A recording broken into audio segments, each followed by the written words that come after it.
کہ وہ تیروں کی طرف پشت کر کے اور سرکار دو عالم صلی اللہ علیہ وسلم کی طرف چہرہ کر کے سارے تیر اپنی پشت پر لے رہے ہیں.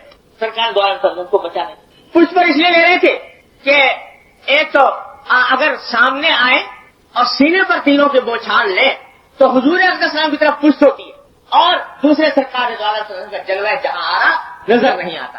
تو جنگ کے عالم میں بھی یہ احتیاط سامنے ہے کہ پشت حضور کی طرف نہ ہو, چہرہ حضور اقدس صلی اللہ علیہ وسلم کی طرف رہے, پشت تیروں کی طرف رہے. ایسے صحابہ کرام رضی اللہ تعالیٰ جن کا ایک ایک لمحہ حضور کے سامنے گزارنے کو کے لیے بے چین, لیکن کسی کو شام بھیج دیا, کسی کو مصر بھیج دیا, کسی کو یمن بھیج دیا, کسی کو کسی اور جگہ بھیج دیا کہ جا کر وہاں میرے دین کا پیغام پہنچاؤ.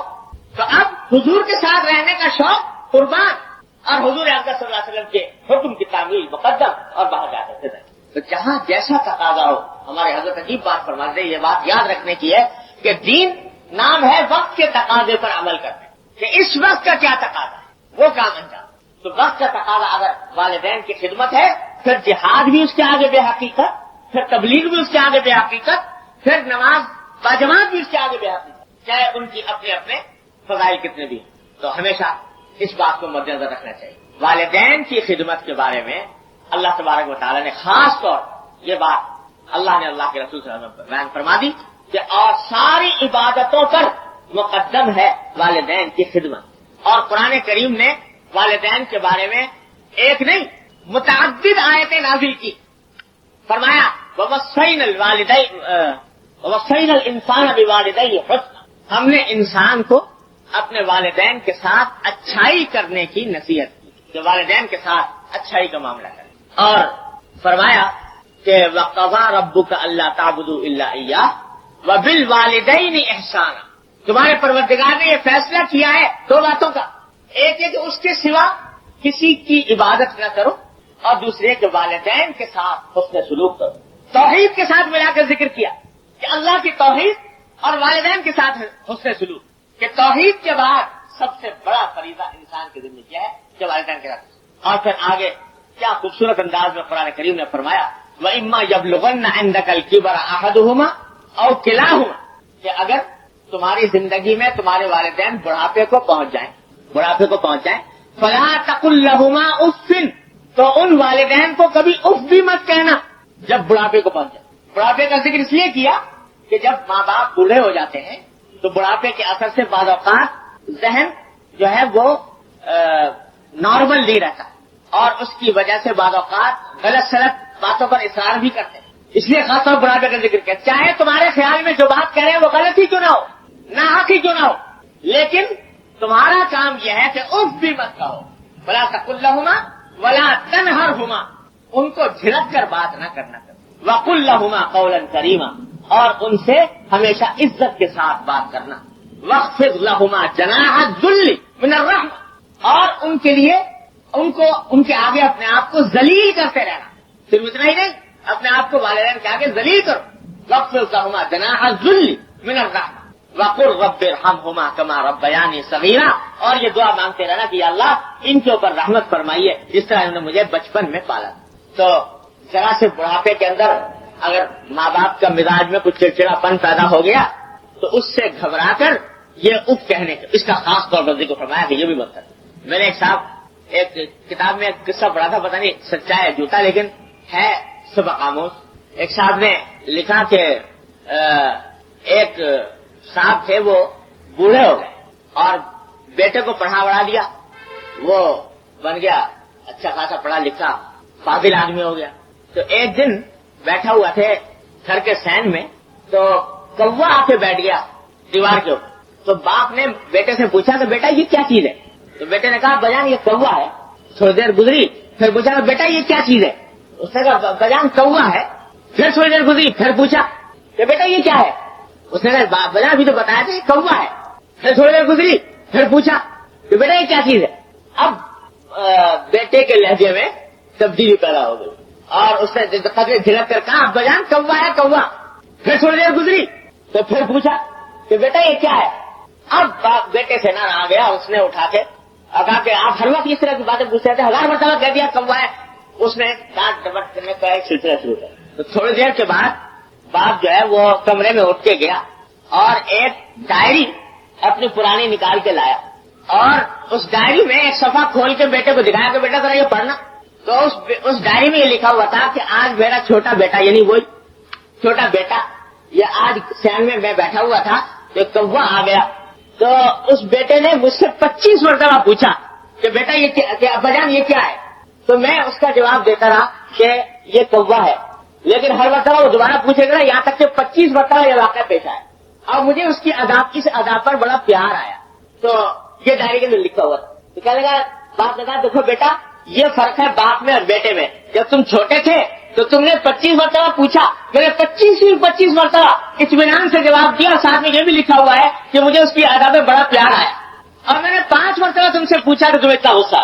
تو اللہ تبارک و تعالیٰ فرماتے ہیں کہ بڑھاپے میں پہنچنے کے بعد یہ بات یاد رکھو کہ یہ تھوڑا سا چڑچڑا پن بھی پیدا ہو جائے گا, بہت سی باتیں ناحق معلوم ہوں گی, لیکن یہ سمجھو کہ تمہارے بچپن میں تم سے کہیں زیادہ, اس سے کہیں زیادہ ناگوار باتیں تمہارے ماں باپ نے برداشت کی ہے. لہٰذا تمہیں اس کو برداشت کرنا ہے.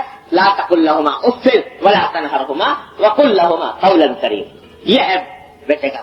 یہاں تک کہ والدین اگر بالفرض کافر بھی تو بھی قرآن کریم نے فرمایا کہ اما یبلغ کہ اگر ایسا ہو کہ تمہارے والدین کافر ہوں مشرک ہوں تو شرک میں تو ان کی اطاعت مت کرنا, لیکن عام زندگی کے اندر ان کے ساتھ پھر بھی اسے سلوک کر, اس لیے کہ باپ ہے تمہارا کافر کیوں نہ ہو.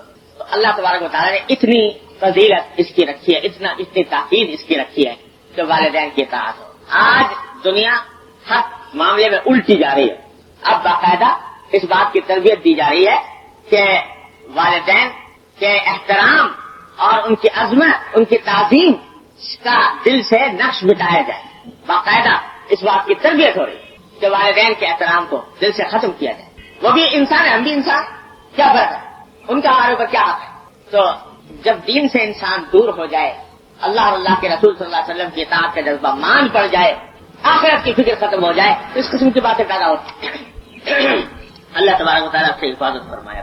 تو بھائی عرض یہ کرنا تھا کہ والدین کی اطاعت شرعاً واجب ہو جاتا ہے, شرعاً واجب ہو جاتا ہے, ایسا ہی فرض ہو جاتا ہے جیسے نماز پڑھو, بشرطے کہ جو حکم دے رہے ہیں وہ جائز. اگر جائز بات کا حکم دے رہے ہیں تو اس کی تعمیل فرض ہو جاتی ہے اولاد کے ذمہ. اگر اولاد وہ کام نہ کرے تو ایسا ہی گناہ ہے جیسے کہ نماز چھوڑ دینا گناہ. اور اسی کو کہتے ہیں حقوق الوالدین, اللہ بچائے, نافرمانی والدین.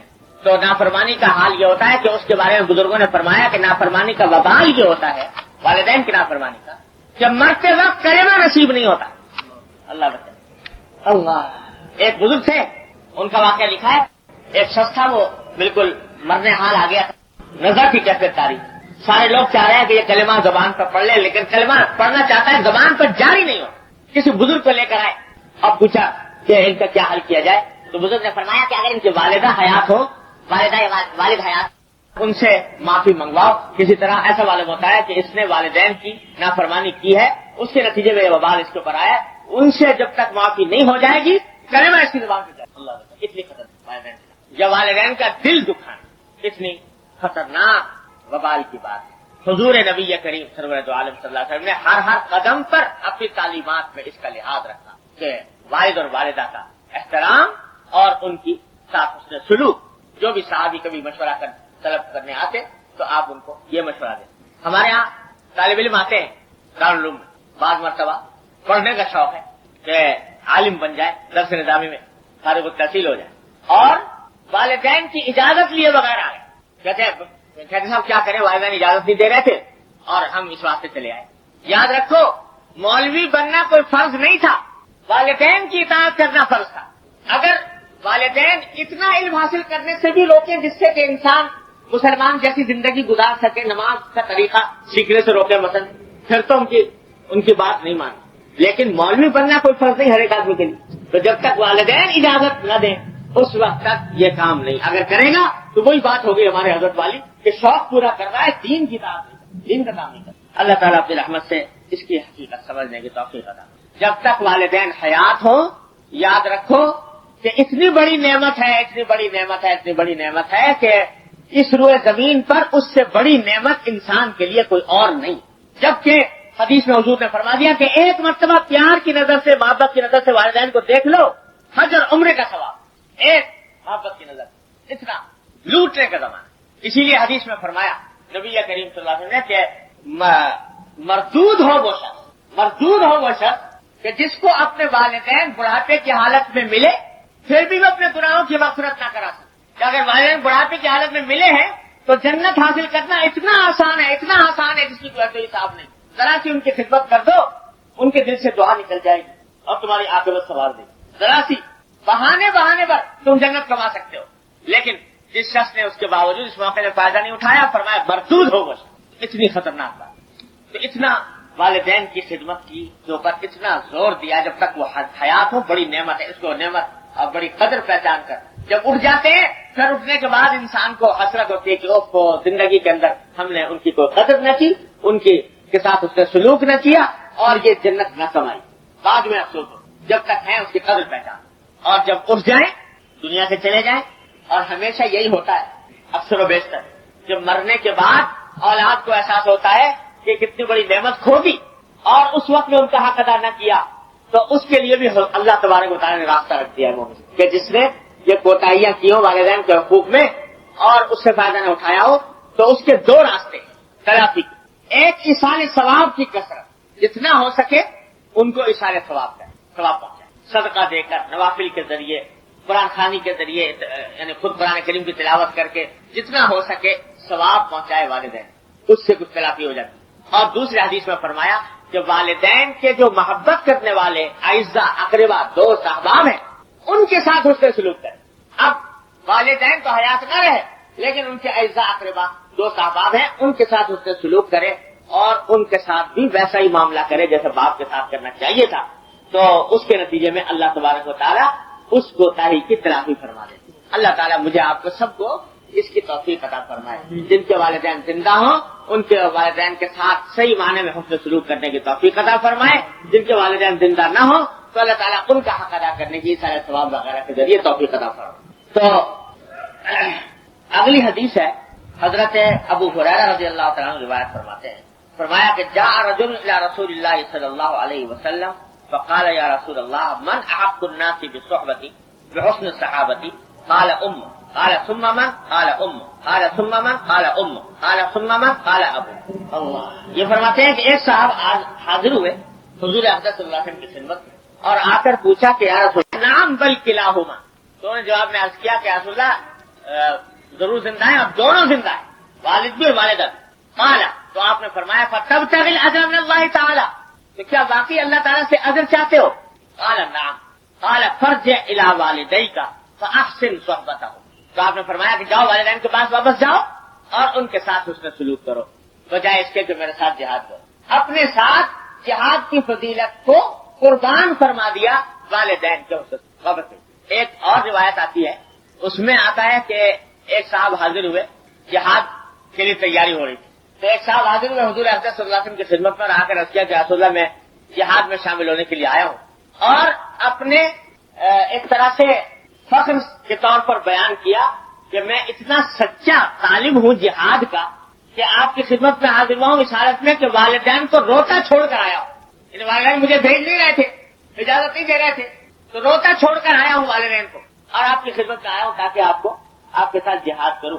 تو آپ نے فرمایا کہ اچھا تو جاؤ ارجع فاضحکہما کما ابکیتہما، جاؤ اور ان کو جن کو روتا چھوڑ کر آئے ان کو جا کر ہنساؤ اور ان کو راضی کرو، میرے ساتھ جہاد کرنے کی اجازت ہے. یہ ہے دیکھو بھائی بقول ہمارے حضرت کے کہ دین نام ہے حفظ حدود کا.